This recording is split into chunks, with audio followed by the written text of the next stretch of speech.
स्वागत है study class में। आज हम लोग देखेंगे प्रीवियस ईयर में जो 9th क्लास का क्वेश्चन पेपर आया था उसको सॉल्व करके बताएंगे और आप लोगों को कैसे अटेम्प्ट करना है वो आप लोग समझ लो कि आपको हेल्प मिलेगा। स्पेशली जो गवर्नमेंट स्कूल के बच्चे हैं एंड प्राइवेट स्कूल के बच्चे आप लोग भी देख लेना, आप लोग को भी काम आएगा क्योंकि जितना ज़्यादा प्रैक्टिस करोगे उतने अच्छे नंबर आएंगे आपके।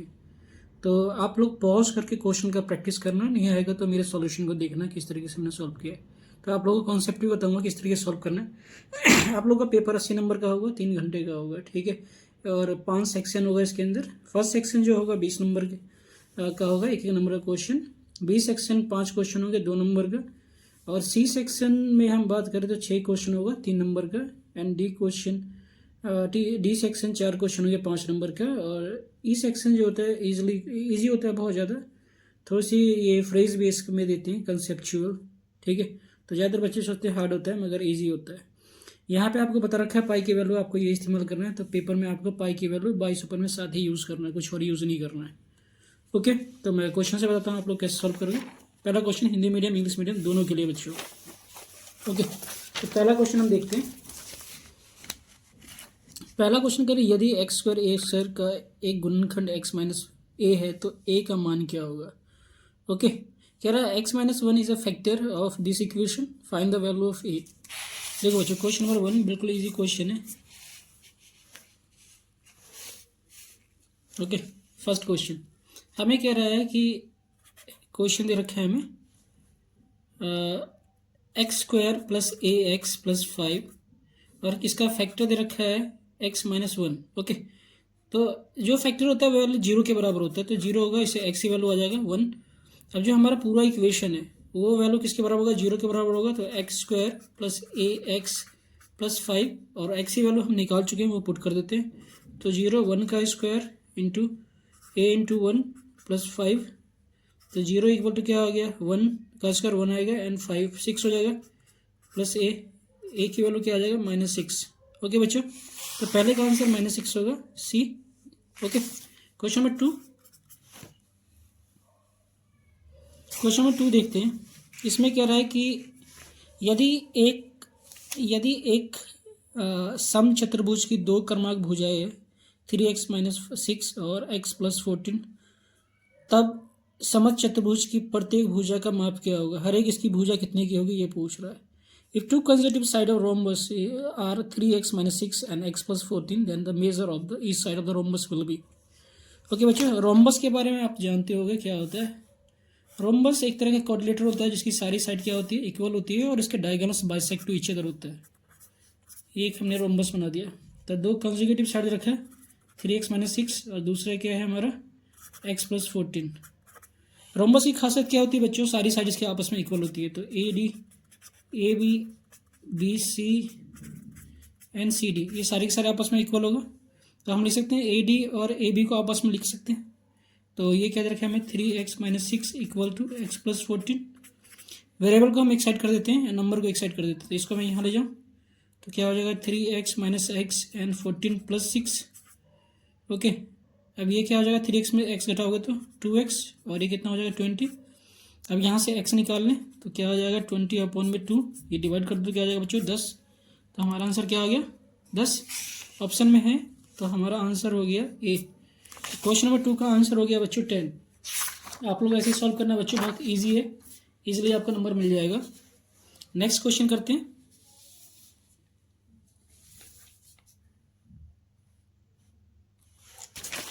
Question number 3।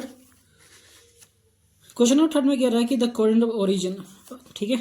तो देखो बच्चों क्वेश्चन नंबर 3, ओरिजिन किसे कहते हैं जहाँ पे एक्स एक्सिस और वाई एक्सिस आपस में काटता है। तो ओरिजिन ये पॉइंट होता है, यहाँ का कोऑर्डिनेट क्या होता है 0 0 होता है। तो ऐसा है ऑप्शन में, तो डी आंसर है हमारा। ओके, आंसर हो जाएगा D. Question number 4। Question number 4 में क्या दे रखा है हमें,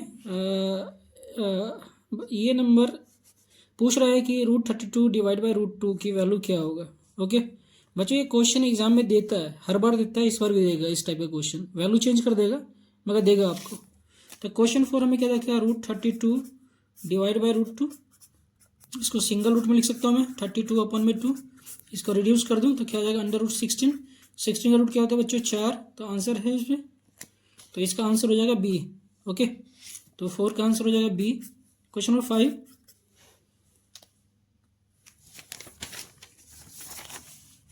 क्वेश्चन नंबर 5 क्या कह रहा है बच्चों कि हमें इफ यदि एम एन के बीच में एक बिंदु पी स्थित है और यदि एम पी का मध्य बिंदु सी है तो क्या होगा। सबसे पहले आप क्या करो, एक कंस्ट्रक्शन करते हैं। ये हो गया एम एन, ओके। अब कह रहा है कि पी लाई कर रहा है किसके बीच में, if P lie between M N and C होगा जो मिड पॉइंट होगा एम पी का। तो यहाँ पे मैं क्या करता हूँ, पी लेता हूँ और ये हो गया सी मिड पॉइंट हो गया, ओके। और हमसे क्या कह रहा है क्वेश्चन में कि इसमें से कौन सा वैल्यू सही होगा कंस्ट्रक्शन के हिसाब से। तो देखते हैं बच्चों कौन सा वैल्यू सही होगा, ओके। क्वेश्चन नंबर 5 हमने क्या किया, डायग्राम बना लिया जो हमें डेटा दे रखा था। अब उसे आपको सॉल्व करके दिखाता हूँ कि क्या होगा। अगर मैं, हमसे क्या कह रहा है कि एम एन की वैल्यू क्या होगा, M N M N M N, ठीक है। तो हमने क्या लिख दिया यहाँ पे, एम एन लिख दिया। अब भूल जाओ क्या ऑप्शन है। तो एम एन क्या हो सकता है बच्चों, अगर इस पार्ट को और इस पार्ट को मैं जोड़ दूँ, इतने पार्ट को एंड इतने पार्ट को जोड़ दूँ तो एम एन आ जाएगा। तो M C plus C N लिख सकता हूँ। दोनों को जोड़ने में क्या मिल जाएगा, हमें पूरा एम एन मिल जाएगा। मान लो कि ये 3 सेंटीमीटर है और ये 1 सेंटीमीटर है। इस पूरे को जोड़ दूंगा तो ये 4 सेंटीमीटर के बराबर आ जाएगा, ओके। तो ऑप्शन देखें ऐसा कुछ है, तो ये आंसर सी है बच्चों। आप लोग भी ट्राई करके देखना। तो ये हो गया सी। क्वेश्चन नंबर 6 क्या कह रहा है, कह रहा है कि यदि समीकरण 2x minus Y equal to P का हल 1 माइनस 2 है तो p का मान क्या होगा, ओके। हिंदी में वाले बच्चों। अब इंग्लिश वाले देखो, if 1 minus 2 is a solution the equation 2x minus Y equal to P then the value of p is. हमें एक कोऑर्डिनेट दे रखा है 1 माइनस 2 और एक इक्वेशन दे रखा है 2x minus Y equal to P. इसमें कह रहा है कि ये जो कोऑर्डिनेट है इसका सॉल्यूशन है। तो x की वैल्यू क्या हो जाएगा बच्चों, 1 हो जाएगा और y की वैल्यू क्या हो जाएगा, -2। ये वैल्यू पुट कर दें यहाँ पे। तो 2 into 1 minus 2 equal to P. तो ये हो जाएगा 2 प्लस माइनस माइनस प्लस होता है तो 2p। तो p की वैल्यू क्या आ जाएगा बच्चों, 4। ये आ गया हमारा आंसर। तो 4 है ऑप्शन में, तो ये रहा ए सही है, ओके बच्चों। नेक्स्ट क्वेश्चन बच्चों, इस टाइप का क्वेश्चन इंपॉर्टेंट होता है, एग्जाम में देता है। ये क्वेश्चन 1 नंबर के भी दे सकता है एग्जाम में और ये क्वेश्चन 3 नंबर के भी दे सकता है, ओके। तो क्वेश्चन नंबर 7, क्वेश्चन नंबर 7 देखते हैं। कह रहा है एक वृत्त की त्रिज्या रेडियस को कहते हैं बच्चों 13 सेंटीमीटर है तथा इसमें स्थित एक जीवा की लंबाई 10 सेंटीमीटर। जीवा कहते हैं कोड को। तो वृत्त के केंद्र में भुजा की दूरी क्या होगी, ये पूछ रहा है। देखो बच्चों ये क्वेश्चन अच्छा है, इंपॉर्टेंट क्वेश्चन है।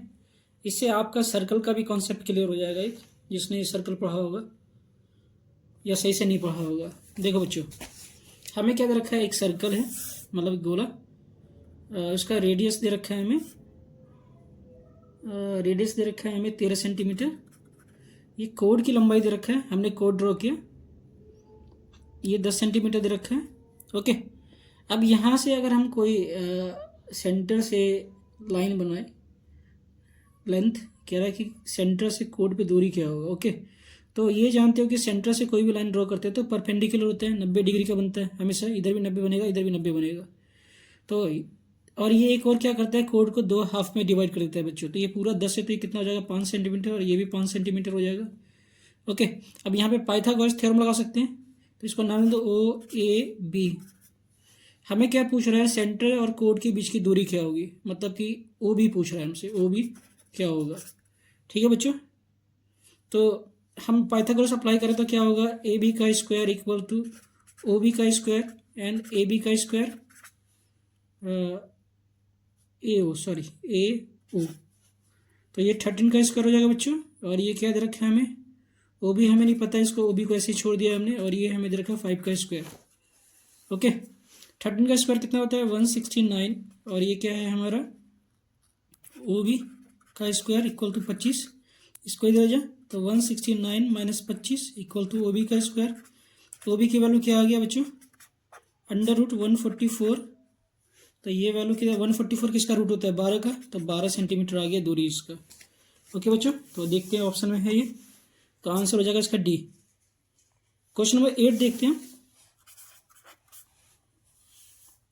देखो, ये मैं आपको देखते ही सॉल्व करना सिखाता हूँ। हमें ये एक पैराग्राम दे रखा है और इसमें कह रहा है कि इफ़ ए बी कहाँ है, ये और ये आपस में इक्वल है और एंगल हमें दे रखा है ये और ये आपस में इक्वल दे रखा है। ओके, हमें क्या दे रखा है बच्चों, ये साइड और ये साइड इक्वल दे रखा है और ये एंगल दे रखा है। तो in triangle A B D की बात कर रहा है, तो ये चीज़ क्या हो जाएगा, कॉमन हो जाएगा। ठीक है, तो हमें क्या मिल गया, दो साइड मिल गया और एक एंगल मिल गया। तो कौन से थ्योरम से या कौन से थ्योरम या पोस्टुलेट से ये कॉन्ग्रुएंट होगा। तो बच्चों ये देखो, ये साइड हो गया, ये साइड हो गया, इन साइड हो गया, तो साइड हो गया और एक एंगल हो गया, तो साइड एंगल साइड से होगा। तो इसका आंसर क्या हो जाएगा, ए। ओके, तो 8वें का आंसर हो जाएगा ए। क्वेश्चन नंबर 9,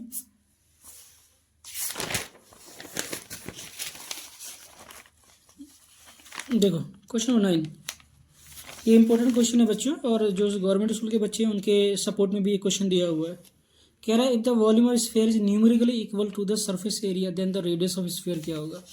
इसमें कह रहा है कि कोई स्फीयर है, उसका जो वॉल्यूम है, वॉल्यूम क्या होता है 4/3 पाई आर क्यूबिक, ये किसके बराबर है, इसके सरफेस एरिया के बराबर है, तो 4 पाई आर स्क्वायर के बराबर होगा। तो पूछ रहा है आर की वैल्यू क्या होगा, ये पूछ रहा है हमसे। तो 4 से 4 कट कर सकते हैं, पाई से पाई कट कर सकते हैं, एंड आर स्क्वायर क्यूबिक से कर सकता है। तो वैल्यू क्या आ गया हमारे पास, आर अपन में 3 इक्वल टू 1। ओके, अब इसको सॉल्व कर ले, तो ये यहाँ पहुँच जाएगा। तो आर की वैल्यू क्या आ जाएगा बच्चों, 3 यूनिट। तो ऑप्शन में है ऐसा कुछ, तो आंसर आ जाएगा 3 मात्रक आंसर। ओके, 3 यूनिट हिंदी वाले बच्चों आप लोग के लिए भी। तो क्वेश्चन 9 का आंसर हो जाएगा बी। अब हम बात करते हैं क्वेश्चन नंबर 10।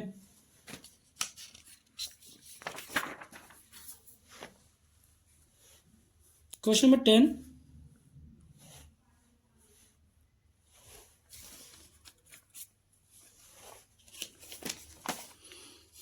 क्वेश्चन नंबर 10 में हमें क्या देखा है, class mark of class interval 100 and 110 is, class mark पूछ रहा है। तो क्लास मार्क क्या होता है बच्चों, class mark upper limit plus lower limit upon में 2 होता है। तो अपर लिमिट क्या रखा है 110 और लोअर लिमिट क्या रखा है 100 अपन में 2। तो कितना हो जाएगा 210 अपन में 2, काट दें इसको, तो 105। आंसर क्या हो जाएगा बच्चों 105।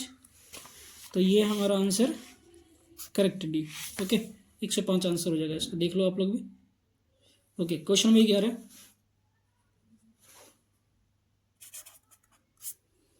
क्वेश्चन नंबर 11 में हमसे क्या कह रहा है कि 120 डिग्री का प्रतिवर्ती कोण क्या होगा। प्रतिवर्ती रिफ्लेक्स एंगल को कहते हैं। देखो आपको समझाता हूँ मैं, एक एंगल दे रखा है हमें 120 डिग्री का। रिफ्लेक्स एंगल कहाँ बनता है, इसके पीछे बनता है हमेशा। तो ये पूछ रहा है कि रिफ्लेक्स एंगल क्या होगा। ओके, रिफ्लेक्स एंगल का परवर्ती, आप हिंदी में देख लो प्रतिवर्ती कहते हैं रिफ्लेक्स एंगल को। ओके, तो ये पूछ रहा है, तो रिफ्लेक्स एंगल निकालने का तरीका क्या होता है बच्चों, प्रतिवर्ती या फिर रिफ्लेक्स एंगल, बात एक ही है। इसकी वैल्यू क्या होता है 360 माइनस जो एंगल दिया हुआ है, तो 120 से माइनस कर दें, कितना आ जाएगा बच्चों, तो ये आ जाएगा 240 डिग्री। तो ऑप्शन में है ये, तो इसका आंसर क्या हो जाएगा 11। ओके, क्वेश्चन नंबर 12 देखते हैं हम। क्वेश्चन नंबर 12 में क्या कह रहा है कि in a right triangle ABC, AB और BC आपस में इक्वल है, तो एंगल ए क्या होगा। ओके,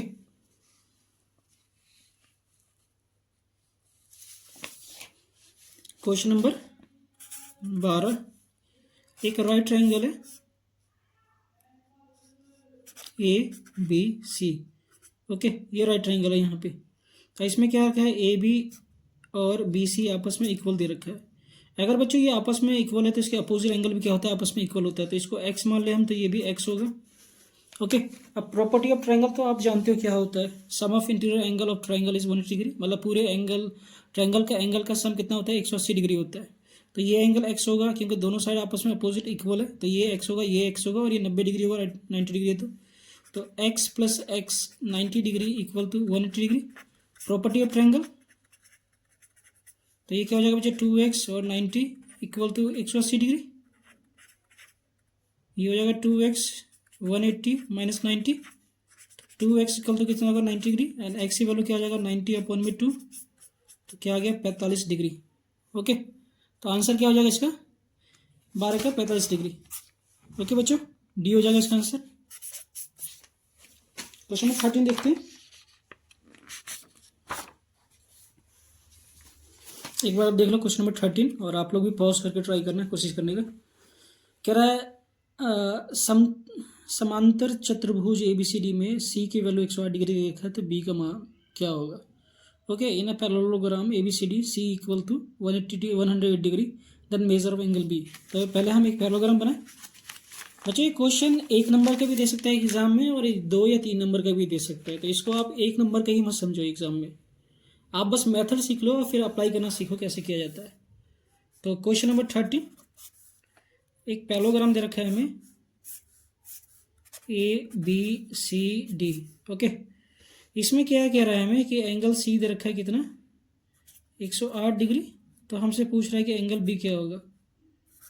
ओके, तो आप जानते हो कि sum of opposite angle of parallelogram equal to 180 degree होता है, तो एंगल बी और एंगल सी की वैल्यू कितना हो जाएगा 180 डिग्री हो जाएगा। एंगल सी हमें दे रहा है कितना 108 डिग्री और एंगल बी हमसे पूछ रहा है तो 180 डिग्री। इसको यहाँ पर ले जाएं तो एंगल बी की वैल्यू क्या होगा 180 माइनस 108 डिग्री, तो कितना आ जाएगा बच्चों 72 डिग्री। आंसर क्या आ जाएगा इसका 72 degree. Okay, question number 14,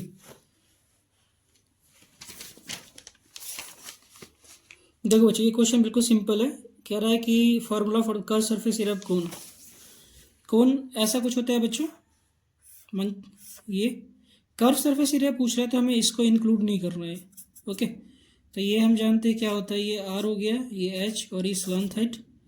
okay, curve surface area का फार्मूला होता है इसका पाई आर एल। देखो ऑप्शन में ये रहा, ए हो जाएगा 14 का। क्वेश्चन नंबर 15,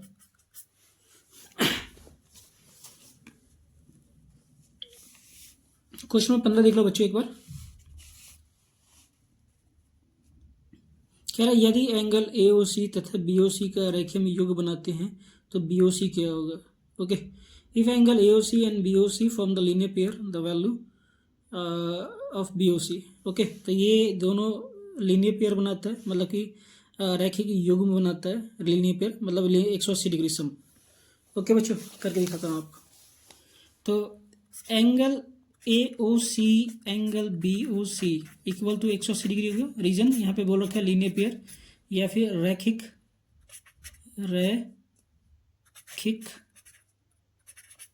युग्म के कारण। ओके, तो हमें AOC क्या दे रखा है बच्चों 3x और BOC क्या दे रखा है 6x इक्वल टू 180 डिग्री। ये क्या हो जाएगा 9x इक्वल टू 180 डिग्री और x की वैल्यू निकालें तो 180 अपन में 9, ये डिवाइड हो जाएगा कितना देगा 20 डिग्री। अब हमसे पूछ क्या रहा है, हमसे पूछ रहा है एंगल BOC की वैल्यू क्या होगा। तो BOC की वैल्यू क्या है, BOC इक्वल टू 6x है, तो 6 इंटू 20 कितना आ जाएगा 120 डिग्री हो जाएगा आंसर। ओके, तो क्वेश्चन नंबर 15 का आंसर क्या हो जाएगा बच्चों 120 डिग्री। क्वेश्चन नंबर 16 देख लो आप एक बार। कह रहा है perpendicular distance of point -4 -3 from y axis. तो y एक्सिस से परपेंडिकुलर डिस्टेंस क्या होगा ये पूछ रहे हैं हमसे। ओके, अच्छा क्वेश्चन है, इस टाइप का क्वेश्चन एग्जाम में देता है बच्चों, तो आप लोग देख लो, आपका जो मेन एग्जाम होगा उसके लिए बहुत इंपॉर्टेंट होगा ये क्वेश्चन। क्वेश्चन नंबर 15,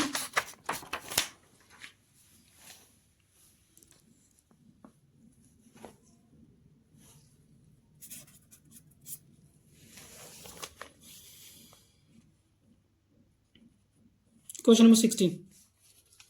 ओके, आप लोगों को बता दिया। देखो बच्चों इसका डायग्राम बनेगा तभी आप समझ सकते हो। हमें पॉइंट देगा -4 और -3 और लंबिक दूरी पूछ रहा है, मतलब कि परपेंडिकुलर एंगल पे है तो दूरी क्या होगा। लंबिक मतलब कि परपेंडिकुलर डिस्टेंस। ओके, ये हमसे पूछ रहा है। तो y एक्सिस का डिस्टेंस क्या है -3, तो -3 यहाँ लाई करेगा और ये एक्सिस का क्या है -4, तो ये यहाँ लाई करेगा। अगर इसको मैं ज्वाइन कर दूँ ये बन गया। ओके, इसको नाम देता हूँ मैं 0 -3 और इसको -4 0, इसका A and B। Perpendicular distance y axis, ये y एक्सिस होता है बच्चों और ये x एक्सिस होता है। तो ये क्या है परपेंडिकुलर डिस्टेंस 90 डिग्री पे, तो यही दूरी पूछ रहा है, तो ये दूरी कितना होगा 4 यूनिट। ठीक है, तो आंसर क्या हो जाएगा बच्चों? 4 यूनिट। ओके, 16 का ए। क्योंकि आप देख सकते हो दो ये डिस्टेंस होता है वो स्केलर क्वांटिटी होता है, तो ये नेगेटिव कभी नहीं होता, याद रखना इस चीज़ का। दूरी कभी पूछा जाए तो प्लस होता है, तो आंसर क्या होगा इसका? 4 यूनिट। याद रखना, नेगेटिव में मत लिखना, ये मत सोचना कि इधर लिखा हो तो नेगेटिव होगा। ओके, क्वेश्चन नंबर 17 आप लोग पढ़ लो एक बार। एक त्रिभुज के दो भुजाएं 8 सेंटीमीटर व 11 सेंटीमीटर है, तो अर्ध परिमाप दे रखा है, मतलब कि सेमी पेरीमीटर दे रखा है इसका, तो तीसरा भुजा का माप क्या होगा? ओके, तो क्वेश्चन नंबर 17 बच्चों ये हीरोन्स फॉर्मूला से क्वेश्चन है, ये 16 था। क्वेश्चन नंबर 17, एक ट्रायंगल है ए बी सी, एक साइड दे रखा है इसका 8 सेंटीमीटर, दूसरा 11 सेंटीमीटर, तीसरा हमें नहीं पता, उसको एक्स मान लिया। अब इसका सेमी पेरीमीटर दे रखा है हमें, मतलब कि एस दे रखा है, हीरोन्स फॉर्मूला आपने पढ़ा हुआ, तो एस क्या होता है? सेमी पेरीमीटर होता है 16 सेंटीमीटर। ओके, और एस की वैल्यू क्या होता है बच्चों? तो आप लोग जानते होंगे एस क्या होता है? ए प्लस बी प्लस सी अपन में 2 होता है। तो इसको यहाँ पे क्रॉस मल्टीप्लाई कर दूंगा तो क्या हो जाएगा? 2s हो जाएगा, ए प्लस बी प्लस सी। ओके, अब देखो 2s 2 इंटू 16, एस की वैल्यू 16 दे रखा है, ए क्या है हमारा 8 और बी क्या है हमारा 11, सी हमें नहीं पता, तो सी को हमने एक्स मान लिया था, तो ये क्या हो जाएगा? 32, और ये कितना हो जाएगा? 19 प्लस एक्स। अब इसको यहाँ पे ले जाऊँ मैं, तो 32 माइनस 19 की वैल्यू एक्स क्या हो जाएगा? तो 32 में से 19 घटाते हैं, 12, 12 में से 9 हो गया 3, और ये वैल्यू कितना हो गया? 2, 1 13, तो 13 सेंटीमीटर आ जाएगा थर्ड साइड का वैल्यू बच्चों, 13 सेंटीमीटर। तो ये ऑप्शन में है, तो इसका आंसर हो गया सी। ओके, देख लो आप। नेक्स्ट क्वेश्चन नंबर 18 भी हीरोन्स फार्मूला से बच्चों, कह रहा था semi perimeter of equal triangle is 30 centimetre, the area will be, तो एरिया क्या होगा? ये बच्चों क्वेश्चन बहुत इंपॉर्टेंट है, इंपॉर्टेंट क्वेश्चन है ये, एग्जाम में इस टाइप का क्वेश्चन पूछेगा आपसे, 3 नंबर का भी पूछ सकता है, इसलिए 3 नंबर के लिए भी इंपॉर्टेंट है क्वेश्चन। ओके, अब यहाँ पे ध्यान से देख लो क्या लिखा हुआ है? Equilateral triangle. ओके, समबाहु त्रिभुज। इक्विलेटरल ट्रायंगल किसे कहते हैं? वो ट्रायंगल जिसकी सारी साइड इक्वल होती है और सारे एंगल 60 डिग्री का होता है। ओके, तो हमेशा क्या याद रखा है बच्चों?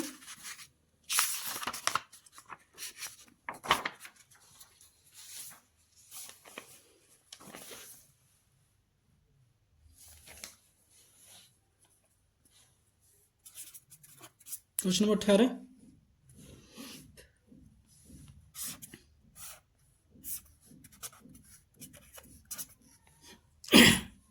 सारे साइड इक्वल होता है, तो एक साइड को मैंने एक्स मान लिया, तो ये भी एक्स होगा, ये भी एक्स होगा, क्योंकि इक्विलेटरल ट्रायंगल है।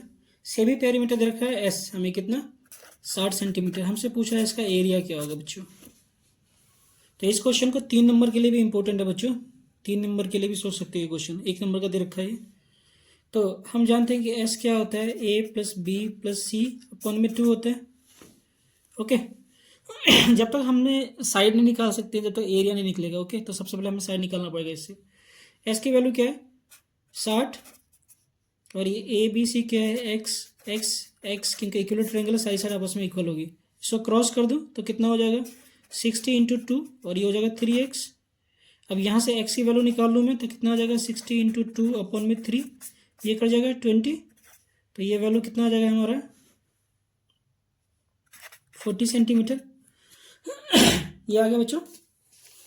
अब हमें एरिया कह रहा है कि इक्विलेटरल ट्रायंगल का एरिया का फॉर्मूला क्या होता है बच्चों? √3/4a²। याद कर लो, ये फॉर्मूला होता है एरिया निकालने का इक्विलेटरल ट्रायंगल का, √3/4a²। ए मतलब कि साइड जो होगा, तो √3/4 क्या दे रखा है हमें? 40 का होल स्क्वायर, तो क्या आ जाएगा? √3/4 40 का स्क्वायर कितना होता है बच्चों? 1600। इसको डिवाइड कर दूँ कितना आ जाएगा? 400। तो आंसर क्या आ जाएगा? 400√3 सेंटीमीटर स्क्वायर। ओके, ये आंसर आ जाएगा हमारा 400√3 सेंटीमीटर स्क्वायर। क्वेश्चन नंबर 19 देखते हैं।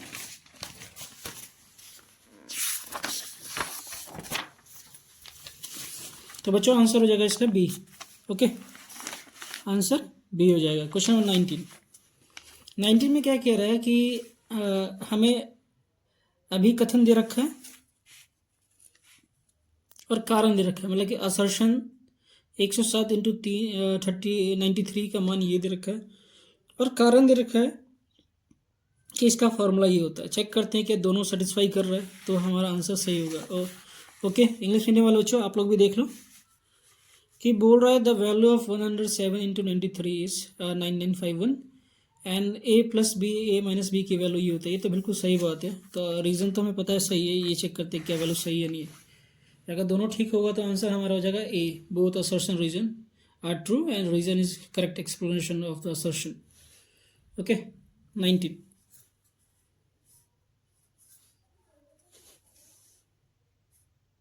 क्वेश्चन नंबर 19 बच्चों, हमें दे रखा है 107 इंटू 93, इसकी वैल्यू निकाल लेते हैं तो हमें मालूम चल जाएगा ये वैल्यू सही है नहीं है। इसको लिख सकते हैं 100 प्लस 7 का, यानी इसको 100 माइनस 7। दोनों में क्या फॉर्मूला है बच्चों, देखो ए प्लस बी और ए माइनस बी के फॉर्म में लग रहा है, तो क्या होता है A square minus B square होता है।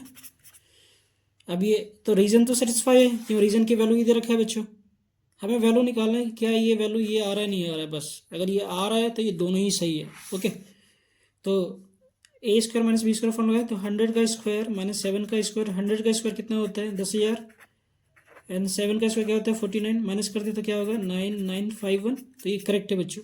ओके, तो इसका असर्शन भी करेक्ट है, रीजन भी करेक्ट है, तो आंसर क्या हो जाएगा ए करेक्ट है बच्चों। क्वेश्चन नंबर 20,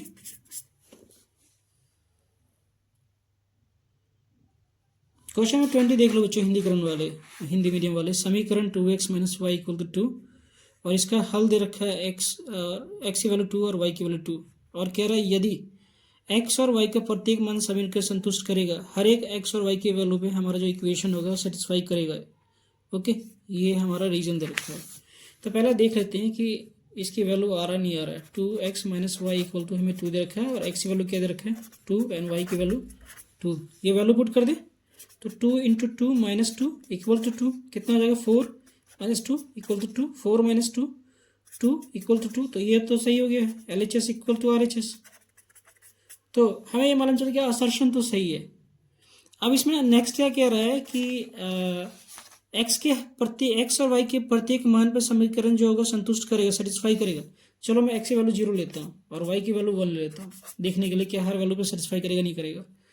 तो ये 2 इंटू 0 माइनस 1 इक्वल टू 2, 0 हो जाएगा ये माइनस 1 2, तो माइनस 1 इक्वल टू 2 होता है बच्चों नहीं ना, तो ये हर वैल्यू को सेटिस्फाई तो कर ही नहीं रहा है। तो असर्शन तो करेक्ट है मगर रीजन क्या है इनकरेक्ट है। तो इस केस में क्या हो जाएगा assertion is true but reason is false, answer क्या हो जाएगा सी सही है बच्चों। ओके, अब देखते हैं हम नेक्स्ट सेक्शन पे आगे, डी सेक्शन पे। डी सेक्शन का पहला क्वेश्चन, सॉरी बी सेक्शन का पहला क्वेश्चन, दसाई के 1.227 को पी क्यू के रूप में व्यक्त किया जा सकता है और पी क्यू पूर्णांक है, क्यू नॉट इक्वल टू 0 है, हमें दिया हुआ है। Okay, so that 1.2727 equal to 1.27 के express in the form P Q, हमें इसको पी क्यू के फॉर्म में एक्सप्रेस करना है where Q not equal to 0। Okay, तो बच्चों ये क्वेश्चन 3 नंबर का भी देता है एग्जाम में, इसमें 2 नंबर का दिया है मगर 3 का भी देता है ये। Question number 21 section D. Okay,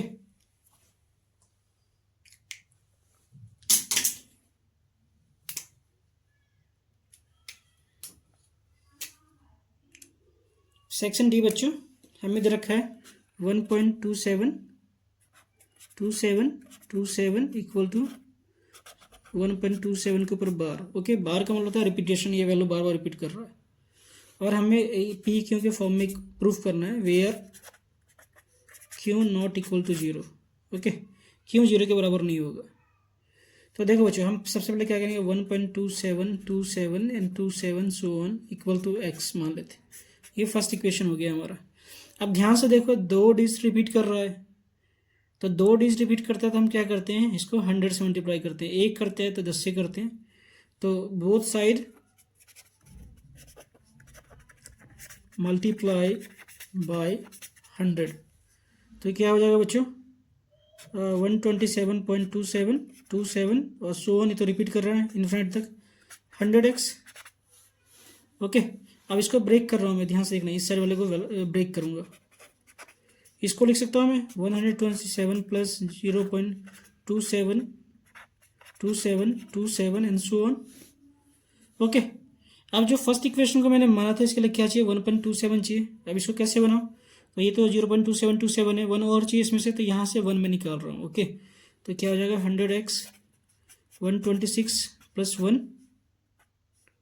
plus 0.272727 and so on. अब इन दोनों को ऐड कर सकता हूँ मैं, तो क्या हो जाएगा 100x equal to 126 1.272727 and so on. अब देखो बच्चों, ये पूरा वैल्यू क्या हो गया, x के बराबर हो गया, तो यहाँ पे x पुट कर दूँ मैं, तो 100x equal to 126 plus x। अब इसको यहाँ ले जाओ, तो 100x minus x equal to 126, ये कितना हो जाएगा 99x हो जाएगा, और ये 126। अब यहाँ से x की वैल्यू निकाल लूँ मैं, तो 126 अपॉन में 99, 3 के टेबल से कर सकते हैं इसको, तो कितना हो जाएगा 4 2 और ये 33, फिर से 3 से काट सकते हैं इसको, तो कितना हो जाएगा 11, और इसको काटो तो कितना का 1 एंड 14, तो 14 अपॉन में 11, ये आ गया पिंकी के फॉर्म में। ये आ गया हमारा फाइनल आंसर बच्चों। क्वेश्चन नंबर 22 देखते हैं।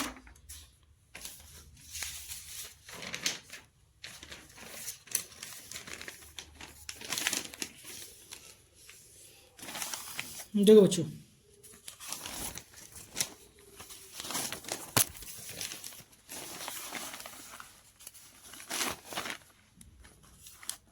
कह रहा है एक रेखाखंड ए बी पर ए डी और बी सी दो बराबर लंब रेखाखंड है, दर्शाइए कि सी डी रेखाखंड ए बी को समद्विभाजित करता है।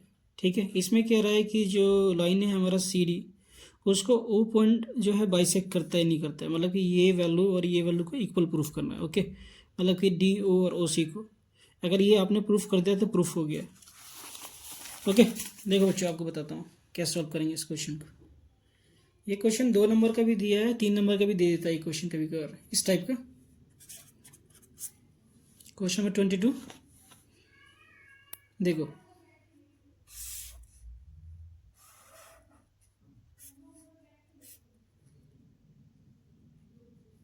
ये में लिखा है A D and B C, ये और ये आपस में इक्वल है, और ये ओ दे रखा है।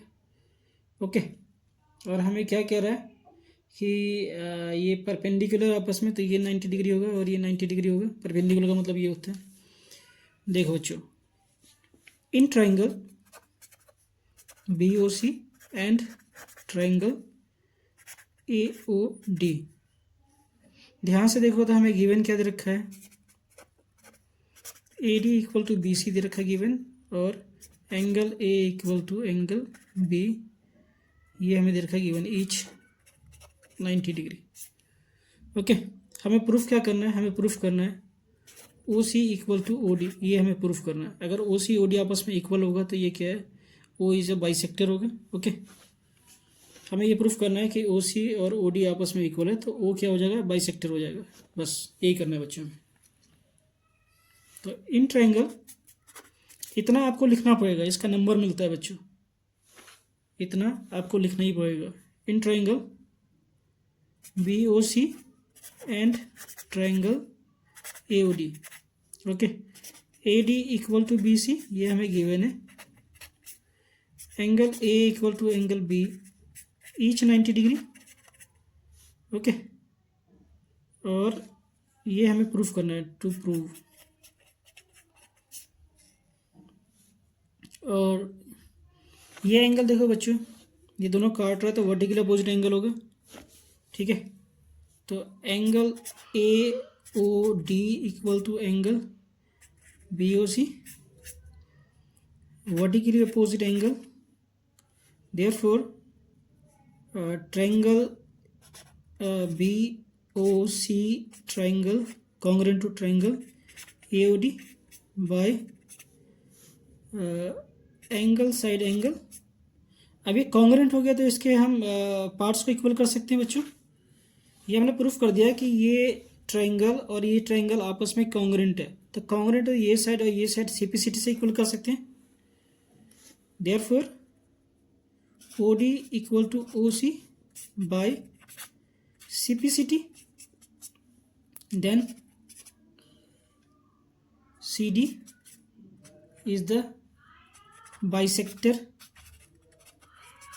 Of A B. ओके, अब हम करते हैं क्वेश्चन नंबर 23।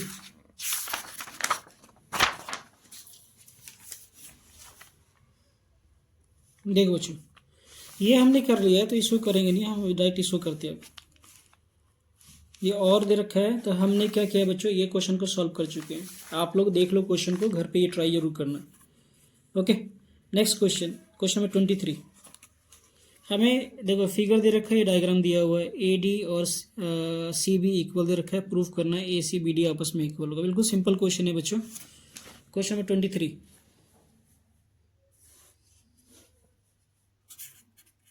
क्वेश्चन नंबर 23 हमें क्या है, एक लाइन सेगमेंट दे रखा है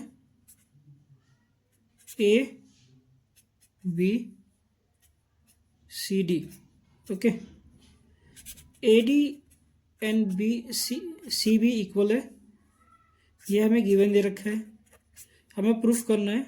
टू प्रूफ, ये आप लिखोगे बच्चों, इसका नंबर मिलता है A C equal to B D. Okay, इस तरीके से आपको लिखना पड़ेगा। स्टेप मार्किंग का नंबर होता है, अगर सॉल्व करना भी नहीं आता तो स्टेप मार्किंग करोगे उसका भी नंबर मिलता है। ओके, आगे देखिए।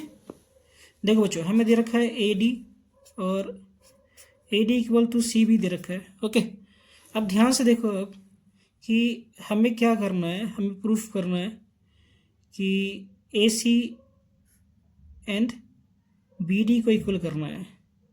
ओके, तो ये एक्स्ट्रा वैल्यू आ रहा है बीच का, इसका क्या करें, तो हम क्या करते हैं, दोनों साइड सी डी को सब्ट्रैक्ट कर देते हैं। Subtracting both side C D. Okay, तो ये हो गया A D minus C D and C B minus C D. अब देखो बच्चों, ये ए डी दे रखा है इतना पार्ट, इतने में से अगर इतने पार्ट को मैंने हटा दिया, इतने पार्ट को, तो क्या बच गया मेरे पास, ए सी बच गया। एंड यहाँ पे इतने पार्ट में से इसको सी डी को हटा दो तो क्या बच जाएगा मेरे पास, बी डी।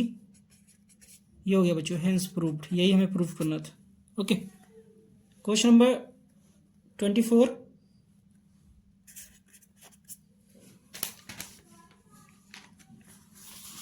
देखो बच्चों, इसका गुणनखंड निकालना है हमें। आप लोग देख लो एक बार, गुणनखंड करने में x square plus 9x plus 18 का। ओके, चलो करते हैं। हमें x square plus 9x plus 18 का, पहले आप इसका फैक्टर कर लो 18 का। ओके, तो ये कितना आ गया, 9 3 3। अब हमें क्या करना है बच्चों, अब हमें करना है क्या है कि हमें लेके आना है ये वैल्यू लेके आना है 9x। ओके, तो 9 कैसे लेके आ सकते हैं, देखो 3 इंटू 2 6 होता है, और 6 में अगर 3 ऐड कर देंगे तो 9x हो जाएगा। तो इसको हमें क्या करना होता है कि इसको ब्रेक करके वैल्यू निकाल के ये लाना होता है किसी भी तरह, ठीक है, प्लस करके या माइनस करके 9x आ जाए और मल्टीप्लाई करके 18 आ जाए। ओके, तो एक्स स्क्वायर इसको लिख सकते हैं 6x प्लस 3x एंड 18। अब देखो 6x प्लस 3x क्या होगा, 9x होगा, और 6 को 3 से मल्टीप्लाई करेंगे तो 18 भी आ जाएगा। अब यहाँ से हम क्या कॉमन ले लें, x कॉमन ले लें तो क्या हो जाएगा, x प्लस 6, और यहाँ से क्या कॉमन ले लें, हम 3 ले लें कॉमन, तो x प्लस 6। अब ये वैल्यू कॉमन ले सकते हैं बच्चों, तो x प्लस 6 और x प्लस 3, ये आ गया हमारा फैक्टर आंसर, ये आ गया हमारा फाइनल आंसर गुणनखंड इसका। Okay, question number 25।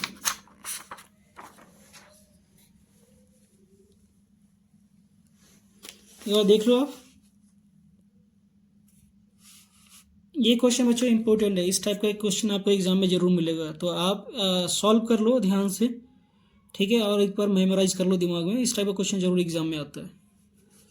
हमें क्या दे रखा है, पॉइंट दे रखा है और बोल रहा है कि कौन से कोऑर्डिनेट में लाई करेगा, तो मैं आपको ड्रॉ करके बताता हूँ। Question number 25।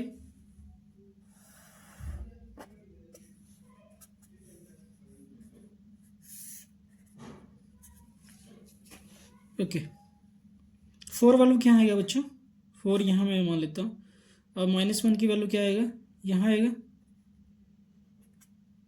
एंड -1 की वैल्यू यहाँ पे आएगा, एंड 4 की वैल्यू यहाँ पे आएगा। मैं शॉर्टकट में बता रहा हूँ आपको, पूरा ड्रॉ नहीं कर रहा हूँ मैं। ओके, तो पहला पॉइंट हमने ड्रॉ किया ये, और ये यहाँ पे आ रहा है 4 - 1, एंड दूसरा पॉइंट हमारा आ रहा है ये, ठीक है।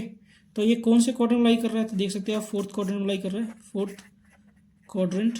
नेक्स्ट इसकी बात करूँ तो -1 और 4 कौन से क्वाड्रेंट में लाई कर रहा है, तो ये लाई कर रहा है सेकंड क्वाड्रेंट में। तो आंसर क्या हो जाएगा इसका, सेकंड क्वाड्रेंट। ओके, हमसे क्वाड्रेंट ही पूछ रहा है बस। अब हम आ गए सेक्शन सी में बच्चों। Section C, question number 26। हमें और में दे रखा है तो हम जो इजी हो जाए वही करते हैं, हम ये करते हैं जल्दी हो जाएगा। ओके, और ये सारे क्वेश्चन अपने आप इंपॉर्टेंट है बच्चों, इसी टाइप का क्वेश्चन आएगा, वैल्यू चेंज कर देगा, मेथड यही होता है करने का। क्वेश्चन नंबर 26, हमें दे रखा है a प्लस बी की वैल्यू 9 दे रखा है और a इंटू बी दे रखा है हमें 7। पूछ रहा है कि a cubic plus b cubic की वैल्यू क्या होगा बच्चों, ये हमसे पूछ रहा है। देखो बच्चों, यहाँ पे मैं दो तीन चीज़ें सिखाऊंगा आप लोग को, तो आप ध्यान से देखना। देखो, a cubic plus b cubic का फॉर्मूला होता है a plus B A square plus B square और माइनस ए बी, ये फॉर्मूला होता है। ओके, अब हमारे पास a प्लस बी है, A square plus B square नहीं है मगर ए बी है, तो हमें ये निकालना पड़ेगा। अब ये हम निकालें कैसे, तो देखो बच्चों, इससे काम बन सकता है। हमने क्या किया, a plus B equal to 9 और इसको स्क्वायरिंग कर दिया बोथ साइड। ओके, तो स्क्वायरिंग कर दिया दोनों साइड, मैथमेटिकली इक्वल है। तो a प्लस बी का स्क्वायर का फॉर्मूला क्या होता है, A square plus B square plus 2ab, और 9 का स्क्वायर क्या होगा 81। ए बी की वैल्यू हमें दे रखा है 7, वैल्यू पुट कर दें, तो A square plus B square plus 2 A B की वैल्यू क्या देगा 7, 81। तो क्या आ गया, A square plus B square equal to 81 minus 14। अब 81 में से 14 घटा दें हम, तो कितना का 11 में से हमने 4 4 7 और यहाँ क्या हो गया 7, और 7 में से 1 घटाया तो कितना आ गया 67। तो वैल्यू कितना आ गया 67। अब देखो बच्चों, अब इजीली निकाल सकते हैं वैल्यू।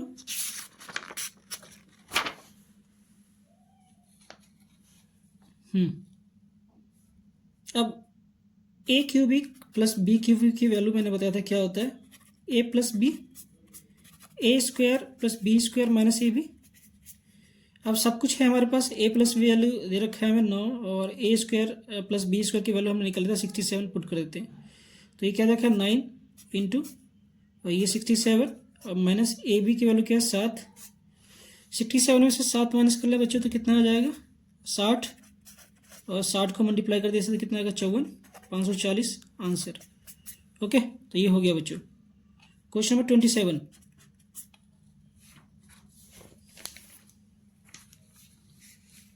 क्वेश्चन नंबर 27 आप लोग देखिए एक बार।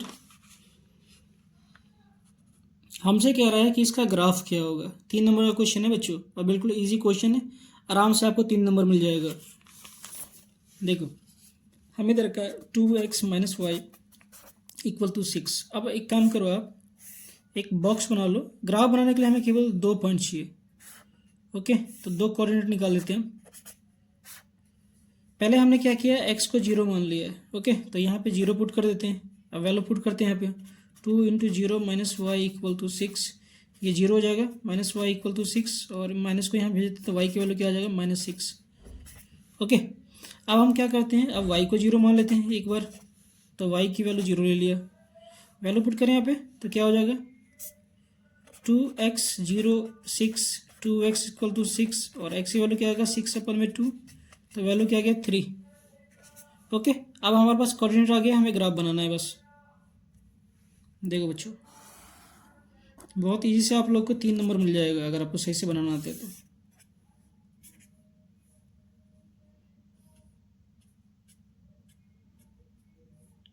-1 -2 -3 -4 -5 -6।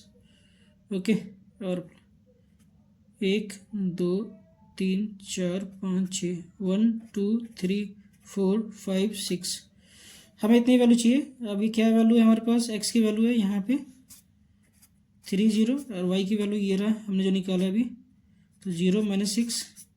अब इसको ज्वाइन कर दो आप, तो ये आ गया हमारा ग्राफ। ओके, इक्वेशन क्या था हमारा इक्वेशन था 2x minus Y equal to 6, ये हो गया आंसर बच्चों।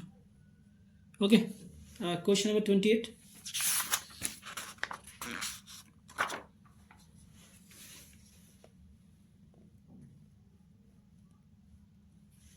देख लो बच्चों एक बार 28 क्वेश्चन।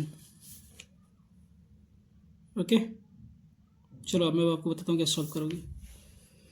क्वेश्चन नंबर 28 हमें दे रखा है 5 8 की पावर 1/3 प्लस 27 की पावर 1/3 ब्रैकेट इसका क्यूबिक, और इन सब की पावर दे रखा है हमें 1/4। ओके, तो पहले आप हमेशा ब्रैकेट के अंदर के ब्रैकेट को सॉल्व करना हमेशा। तो इसको 5 इसको लिख सकता हूँ, अगर मैं 8 का फैक्टर करता हूँ 2 4 2 2, तो क्या आ जाएगा 2 × 2 × 2 एंड 1/3। 27 का फैक्टर करता हूँ 3 × 3 × 3, और ये वैल्यू आ जाएगा हमारा 1/3, और इन सब की पावर क्या है 3 एंड 1/4। अब देखो बच्चों 5 इसको लिखता हूँ 2 की पावर 3 अपन में 1/3, 3 की पावर 3 अपन में 1/3 क्यूबिक एंड 1/4, ये कट जाएगा और इसको भी हम काट दें। क्या आ गया हमारे पास 5 और इंटू 2 + 3 इसकी पावर क्यूबिक 1/4। ओके, अब इसको क्या लिख सकते हैं 2 + 3 5 5 5 की पावर 3 1/4, 5 की पावर 4 इंटू 1/4, 4 से 4 कट जाएगा बच्चों, आंसर क्या आ गया हमारा 5। ओके, तो 28 भी हो गया बच्चों। अब क्वेश्चन करते हैं 29। क्वेश्चन नंबर 29 देख लो आप। एक समांतर चतुर्भुज ABCD में AP तथा CQ क्रमशः शीर्ष A तथा C पे विकर्ण BD पर डाले गए हैं, तो लंब सिद्ध कीजिए। हमें ये और ये प्रूफ करना है। ओके, तो पहले आपको मैं डायग्राम बता देता हूँ। इसमें हमें क्या रखा है, एक ABCD,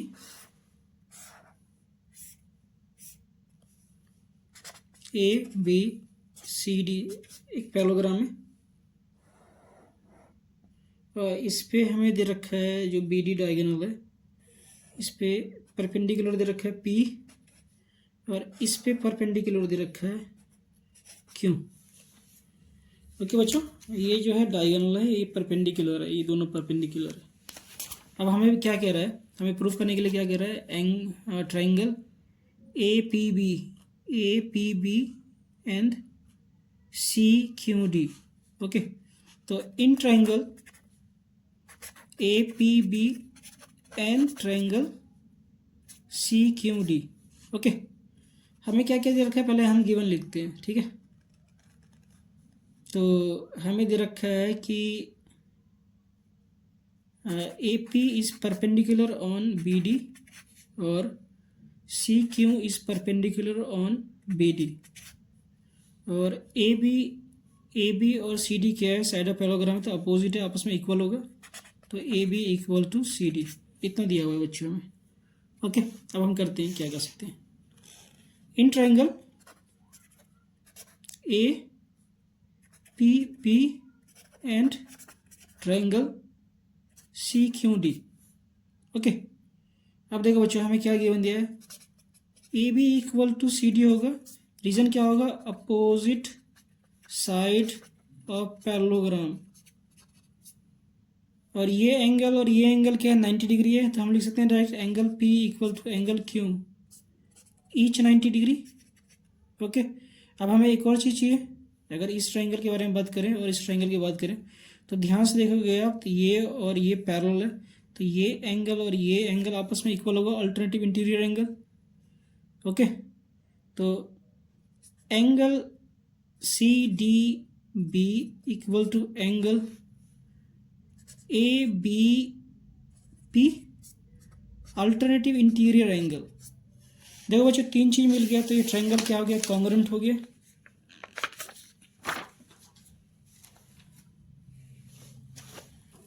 Therefore,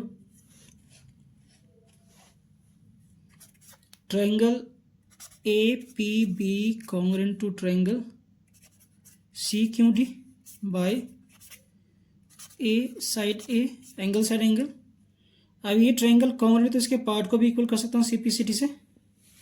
तो हमसे क्या कह रहा है कि ये क्या AP और CQ को इक्वल दिखाना है, तो ये ट्रायंगल का ही पार्ट है, तो AP = CQ by CPCD।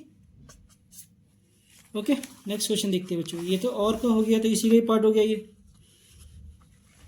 Okay, question number 30।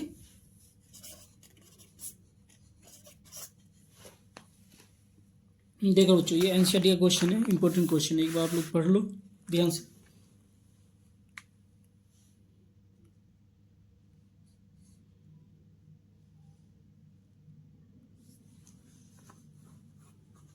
पढ़ लिया? स्टार्ट करते हैं। इसमें कह रहा है in a figure A D B D C D आपस में इक्वल है, हमें प्रूफ करना है कि angle B A C is 90 degree. Okay, start करते हैं। हमें प्रूफ करना है कि ये एंगल 90 डिग्री का है, बस। देखो बच्चों, ऐसा कुछ दे रखा है हमें,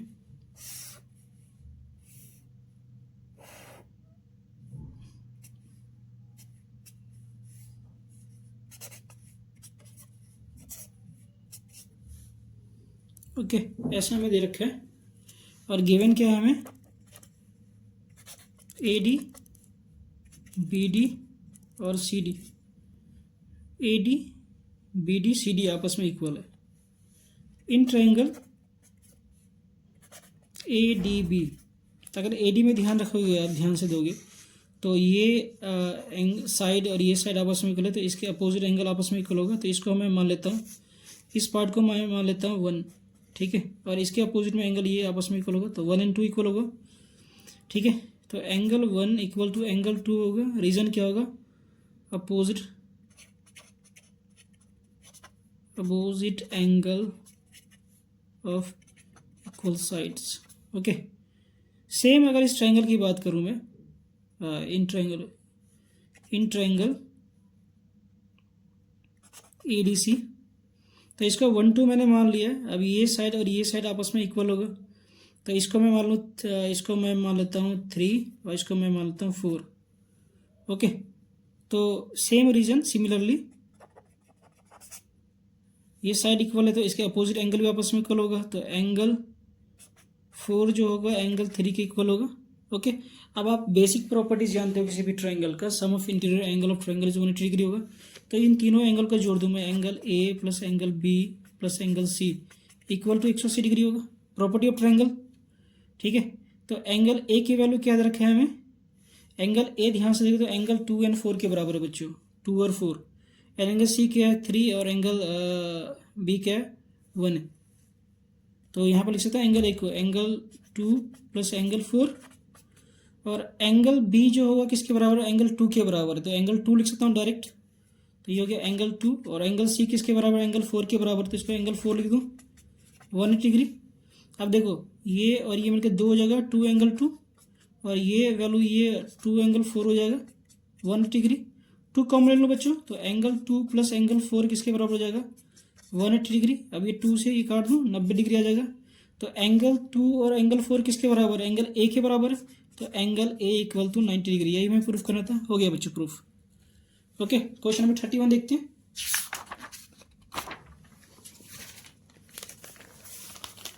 देखो बच्चों एक बार 31 देख लो।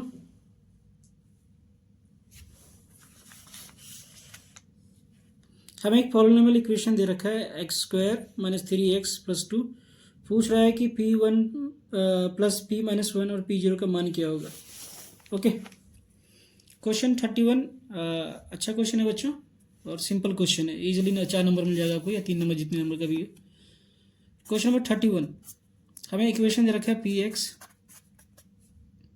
x² - 3x + 2, और हमसे पूछ रहा है कि p1 p-1 p0 इसकी वैल्यू क्या होगा, ये हमसे पूछ रहा है बच्चों। तो पहले हम p1 की बात करते हैं। अगर p1 निकालेंगे हम, ओके, तो x की वैल्यू क्या होगा 1 होगा, तो हम 1 पुट कर ले जहाँ जहाँ x है, तो p1 की वैल्यू क्या आ जाएगा 1 का स्क्वायर -3 × 1 + 2 क्या आ जाएगा 1 - 3 + 2। बोर्ड मास लगाए तो पहले प्लस होगा, तो 3 हो जाएगा। 3 - 3 क्या होता है बच्चों 0, पहला हो गया। नेक्स्ट क्या है p-1, तो x की वैल्यू क्या होगा हमारा -1, तो जहाँ पे भी x होगा वहाँ पे हम क्या करेंगे -1 पुट कर देंगे, तो क्या वैल्यू आ जाएगा बच्चों -1 का स्क्वायर -3 -1 + 2 -1 का स्क्वायर इवन है तो क्या आ जाएगा 1, और माइनस माइनस क्या होता है बच्चों +2 कितना हो जाएगा 6, ये आ गया। n क्या है P0 निकालना है हमें, तो x की वैल्यू क्या हो जाएगा 0। अब जो हमारी वैल्यू है x का 0 का स्क्वायर -3 × 0 +2, ये तो 0 हो जाएगा, ये भी 0, आंसर क्या आ जाएगा 2। अब हमसे क्या कह रहा है क्वेश्चन में P1 + P-1 + P0 की वैल्यू क्या होगा। तो P1 की वैल्यू हमने क्या निकाला था बच्चों 0, प्लस P-1 की वैल्यू क्या निकाला 6, और P0 की वैल्यू 2, आंसर क्या आ गया हमारा 8। ओके, तो ये भी था बिल्कुल सिंपल आया था बच्चों, इजीली आपको 8 नंबर मिल जाएगा, सॉरी 3 नंबर मिल जाएगा। नेक्स्ट क्वेश्चन है स्टैटिक्स बच्चों, ये आप लोग को ट्राई करना, इजी क्वेश्चन है, आपके पास ग्राफ बनाना है इसका। ओके, फ्रीक्वेंसी पॉलीगन ग्राफ बनाना है। क्वेश्चन नंबर 33, इसका फैक्टराइज करने के लिए कह रहा है कि इसका फैक्टर क्या होगा। क्वेश्चन 2 दे रखा है, गुणनखंड निकालना है बच्चों, बिल्कुल सिंपल क्वेश्चन है चैप्टर 2 से। देखो क्वेश्चन नंबर 33, पहला क्वेश्चन हमें दे रखा है 2x² + y² + 8z² + 2√2 xy + 4√2 yz + 8zx दे रखा है। ओके, अब देखो बच्चों एक फार्मूला बताता हूँ आपको, a + b + c का होल स्क्वायर का क्या होता है a² + b² + c² + 2ab + 2bc + 2ac। हम इस फॉर्मूले एंटिटीज का यूज़ करेंगे बच्चों यहाँ पे। तो पहले मुझे क्या करना पड़ेगा, इन सबको इस फॉर्म में कन्वर्ट करना पड़ेगा, तभी अप्लाई कर सकता हूँ मैं। तो देखो बच्चों 2 को क्या लिख सकता हूँ √2 लिख सकता हूँ, और x का होल स्क्वायर। ओके, √2 का स्क्वायर को तो फिर से आपसे 2 ही मिल जाएगा। ओके, ये हो जाएगा y का होल स्क्वायर, और इसको क्या लिख सकता हूँ मैं, इसका फैक्टर करूँ तो 2√2 लिख सकता हूँ, एन जेड का होल स्क्वायर, और 2√2 को आप फिर से स्क्वायर करें तो 8 आ जाएगा। 2 का स्क्वायर कितना होता है 4, और √2 का स्क्वायर 2, तो 4 को 2 से गुना करो तो क्या आ जाएगा 8 आ जाएगा। ओके, फिर 2ab, 2a की वैल्यू क्या है हमारा √2x × b क्या है हमारा y, प्लस 2bc, तो b की वैल्यू क्या है हमारा y, और c की वैल्यू क्या है हमारा 2√2z प्लस 2ac, तो a की वैल्यू क्या है हमारा √2x, और c की वैल्यू क्या है हमारा 2√2z। अब देखो बच्चों a की वैल्यू क्या है √2x, b की वैल्यू क्या है y, और c की वैल्यू क्या है 2√2z। अब देखो इन सब वैल्यू को मैं क्या लिख सकता हूँ √2x + y + 2√2 का होल स्क्वायर, क्योंकि इसको ओपन करूँगा तो मुझे क्या मिल जाएगा, ये सारे मिल जाएगा। तो इसका होल स्क्वायर तो इसको 2 बार करो, गुणनखंड पूछ रहा है, तो √2x + y + 2√2z and √2x + y + 2√2z। Okay, ये आ गया गुणनखंड। ये इसका फर्स्ट पार्ट हो गया बच्चों। सेकंड पार्ट बताता हूँ आपको मैं। हमें दे रखा है 27y³ - 125z³। अब देखो 27 का अगर फैक्टर करोगे आप, 3 से जाएगा 9, एंड 3 से करोगे तो इसको 3 आएगा, 3 से फिर 1। 125 का फैक्टर करोगे तो क्या होगा 5, 25, फिर 5 से करोगे तो क्या आएगा 5, एंड 5 1। तो क्या आ गया हमारे पास 3 × 3 × 3 y³ - 5 × 5 × 5 × z³। ओके, अब इसको क्या लिख सकता हूँ 3 की पावर 3, और ये भी y की पावर 3 है, तो इसको दोनों कंबाइन कर देता हूँ मैं क्यूबिक, और ये 5z का क्यूबिक। ओके, अब a³ - b³ का फॉर्मूला अप्लाई कर सकता हूँ यहाँ पे।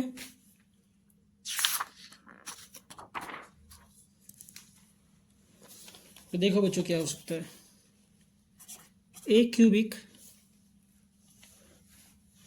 b³ का फॉर्मूला क्या होता है बच्चों, ये ध्यान से देख लो आप, a - b a² + b² + ab, ये फॉर्मूला होता है। मैं इसको अप्लाई कर रहा हूँ तो क्या हो जाएगा, ये हमारा 3y - 5z, और ये a का स्क्वायर, तो 3 का y का स्क्वायर क्या होगा 9y² प्लस b का स्क्वायर, तो तो 5z का स्क्वायर क्या होगा 25z² plus A B.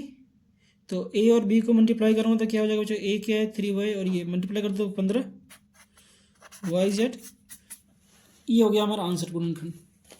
Question number 34 देखते हैं, 5 नंबर क्वेश्चन है बच्चों। देखो क्वेश्चन नंबर 34, ये सर्कल से आप लोग देख लो एक बार, फिर समझा दो आप लोग। ओके देखो बच्चों, हमें दे रखा है इन फिगर एंगल ए दे रखा है 50 डिग्री और एंगल ए बी सी दे रखा है हमें 60 डिग्री। ओके, और हमसे पूछ रहा है कि एंगल डी पी सी क्या होगा। तो डी पी सी इस एंगल के बारे में पूछ रहा है, एंड बी क्यू सी ये एंगल पूछ रहा है। बिल्कुल सिंपल क्वेश्चन है, 5 नंबर का बच्चों, बताता हूँ आपको मैं।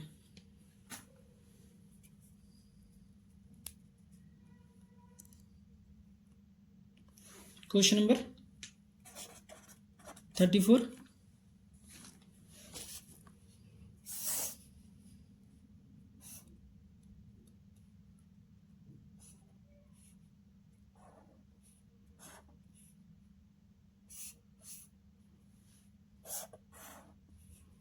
ये क्यों दे रखा है, ये पी दे रखा है, ये A B and C D. Okay, हमें गिवन दे रखा है angle A equal to 50 degree और एंगल ए बी सी मतलब बी दे रखा है हमें 60 डिग्री। टू फाइंड आउट, हमें फाइंड आउट करना है क्या, angle D P C and angle B Q C. Okay देखो बच्चों, सर्कल के अंदर एक क्वाड्रिलेटरल बन रहा है ए बी सी डी। तो कोई भी क्वाड्रिलेटरल सर्कल के अंदर बनता है तो उसको कहते हैं साइक्लिक क्वाड्रिलेटरल। ओके, क्या कहते हैं बच्चों, साइक्लिक क्वाड्रिलेटरल। अब ये एंगल हमें दे रखा है 50 डिग्री। अब मैं आपको प्रॉपर्टी बताता हूँ साइक्लिक क्वाड्रिलेटरल में होता है क्या है कि साइक्लिक क्वाड्रिलेटरल में अपोजिट एंगल जो होता है क्वाड्रिलेटरल का, उसका सम हमेशा 180 डिग्री होता है। ओके, तो इसका फ़ायदा क्या होगा बच्चों, angle A plus angle D की वैल्यू क्या होगा 180 डिग्री होगा। इसे एंगल डी निकाल लेंगे, 50 दे रखा है हमें 180 डिग्री। तो एंगल डी की वैल्यू कितना आ जाएगा 180 माइनस 50 डिग्री। तो एंगल डी की वैल्यू क्या आ गया 130 डिग्री। ओके, तो ये वैल्यू कितना आ गया 130 डिग्री। अब ध्यान से देखो आप, तो ए क्यू डी, ओके ए क्यू डी एक ट्रायंगल बन रहा है, तो ट्रायंगल की प्रॉपर्टी लगाते हैं यहाँ पे। तो in triangle A Q D angle A angle D और angle Q equal to 180 degree हो जाएगा, property of triangle. Okay,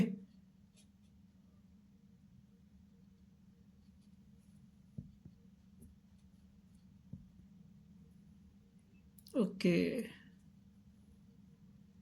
okay okay, एक मिस्टेक हो गया, ये एंगल नहीं होगा, ये होगा अपोजिट एंगल 130 डिग्री।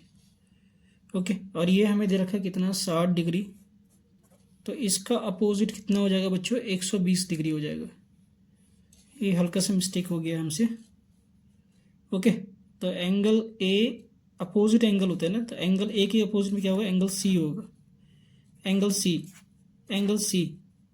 ओके, तो एंगल सी जो निकलेगा हमारा वो निकलेगा सी की वैल्यू, ये आएगा सी की वैल्यू है। ओके, तो सी की वैल्यू हो जाएगा बच्चों ये। एंड यहाँ पे अगर हम बात करें तो इसके लिए हमें डी निकालना पड़ेगा, सेम प्रॉपर्टी यूज़ करेंगे यहाँ पे। 1 मिनट, तो एंगल बी का अपोजिट क्या होगा angle D 180 degree, property of cyclic quadrilateral. तो एंगल बी हमें कितना दे रखा है 60 डिग्री एंड एंगल डी कितना हो जाएगा 180 डिग्री। तो एंगल डी की वैल्यू क्या होगा 180 माइनस 60। तो एंगल डी की वैल्यू कितना हो जाएगा बच्चों 120 डिग्री। ओके, तो ये वैल्यू हमारा कितना आ गया 120 डिग्री एंगल डी। अब ये देखो यहाँ से ये एक ट्रायंगल बन रहा है, तो ट्रायंगल की प्रॉपर्टी लगा दें। दूसरे पेज में बताता हूँ आपको मैं।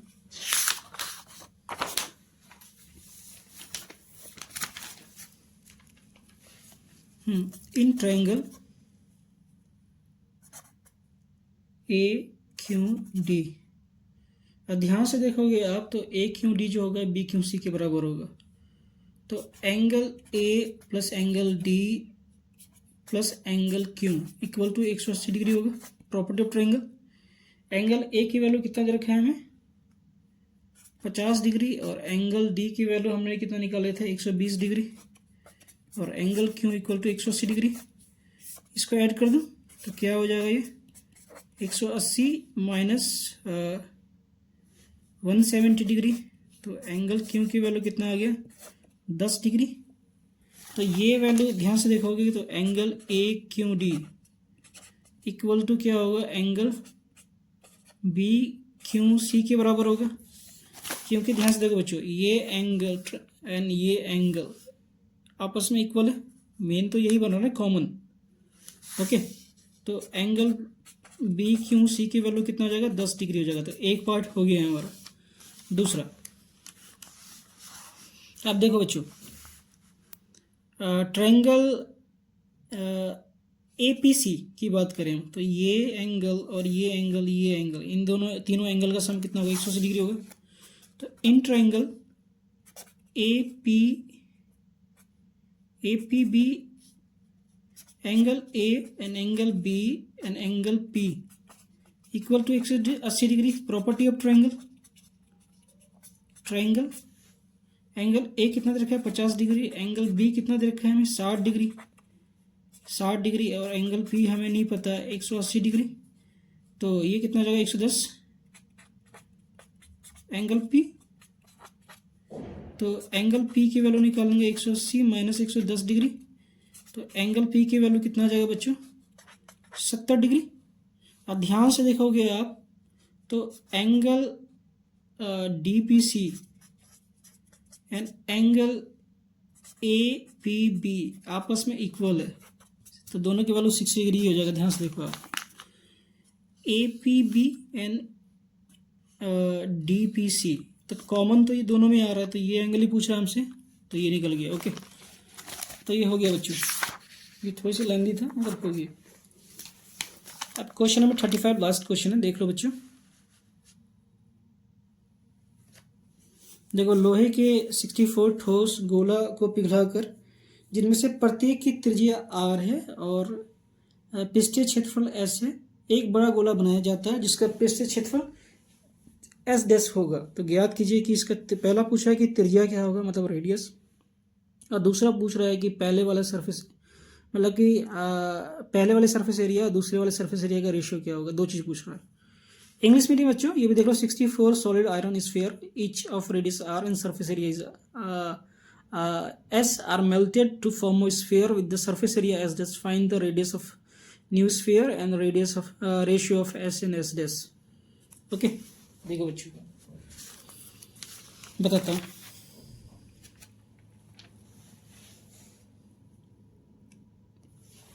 क्वेश्चन नंबर 35, एक छोटा स्फीयर है जिसका हमें रेडियस दे रखा है r, और ऐसे 64 स्फीयर है टोटल। इन सबको मेल्ट करके एक बड़ा सा स्फीयर बनाया गया है जिसका रेडियस क्या होगा कैपिटल R। पहले केस में हमसे ये पूछ रहा है कि ये R की वैल्यू क्या होगा। तो सरफेस एरिया ऑफ स्फीयर क्या होता है जानते हो आप लोग, स्फीयर 4 पाई r स्क्वायर, छोटे वाले इसके। अब ऐसे 64 सरफेस एरिया को मेल्ट करके एक बड़ा सा सरफेस एरिया बनाया गया स्फीयर का। तो ये 64 छोटे स्फीयर को मिला के एक स्फीयर बनाया गया, तो दोनों का टोटल सरफेस एरिया आपस में इक्वल होगा, इसका 64 का और इसका 1 का। तो 64 ऑफ स्मॉल स्फीयर, तो 4 पाई r स्क्वायर किसके बराबर होगा, एक बड़े से स्फीयर के बराबर होगा। तो इसका रेडियस हमने क्या मान लिया कैपिटल R का स्क्वायर मान लिया। 4 पाई से 4 पाई कट जाएगा बच्चों। ओके, अब यहाँ पे r स्क्वायर है तो r का स्क्वायर हटाऊंगा तो क्या आ जाएगा, यहाँ पे रूट आ जाएगा r स्क्वायर। 64 का रूट क्या होता है बच्चों 8, और r का स्क्वायर निकालूंगा तो क्या होगा स्मॉल r, तो ये इसका रेडियस आ गया। पहले का आंसर हो गया बच्चों फर्स्ट पार्ट का। सेकंड कह रहा है कि s डैश और s का रेशियो क्या होगा, नए वाले सरफेस एरिया का और पुराने वाले सरफेस एरिया का। तो s और s डैश का रेशियो पूछ रहा है हमसे, सेकंड पार्ट। तो पहले का एरिया अगर बात करें तो क्या होगा 4 पाई r का स्क्वायर, और दूसरे वाले क्या होगा बच्चों 4 पाई, और r की वैल्यू क्या है ये है कैपिटल R का। अगर हम बात करें यहाँ पे कैपिटल R लेता हूँ, अब कैपिटल R की वैल्यू हमने निकाल लिया है तो 4 पाई r का स्क्वायर 4 पाई, और ये r क्या है इसका 8r का होल स्क्वायर, तो कितना हो जाएगा ये 4 पाई से 4 पाई काट देता हूँ पहले, तो r स्क्वायर और 8 का स्क्वायर क्या होता है 64r स्क्वायर, r स्क्वायर से r स्क्वायर काट देते हैं बच्चों, तो आंसर क्या आ जाएगा हमारा 1/64, रेशियो में क्या रहा है तो 1/64, ये आ गया हमारा आंसर बच्चों। ओके बच्चों, अच्छा लगे तो लाइक सब्सक्राइब कमेंट जरूर करना। धन्यवाद बच्चों।